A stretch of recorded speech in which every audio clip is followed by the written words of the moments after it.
Et la réponse iranienne, elle, à ce discours ne s'est pas fait attendre. L'armée a annoncé que la guerre se poursuivrait jusqu'à, je cite, l'humiliation et le déshonneur américain. À Téhéran, la capitale iranienne, la correspondance est signée Siavosh Ghazi.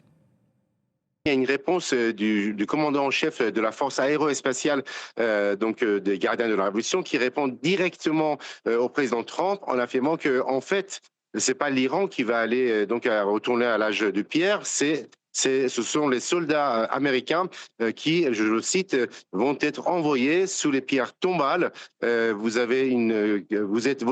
esprit est pollué par les illusions hollywoodiennes et donc vous avez 250 années d'ancienneté, alors que l'Iran a une ancienneté de 6000 ans, et donc vous ne pouvez pas combattre l'Iran. Donc c'est des réponses au tac au tac. Et un peu plus tôt, un autre responsable des gardiens de la Révolution a affirmé que l'Iran disposait de suffisamment de missiles pour tenir 6 mois et frapper encore et encore davantage et de manière de plus en plus forte à la fois Israël, mais aussi les bases américaines dans la région. Des frappes qu'on a vues comme hier, c'était la journée la plus dure, la plus violente dans les frappes iraniennes contre Israël, et puis des frappes qui sont coordonnées désormais avec le Hezbollah ou les Houthis ou encore les milices chiites irakiennes.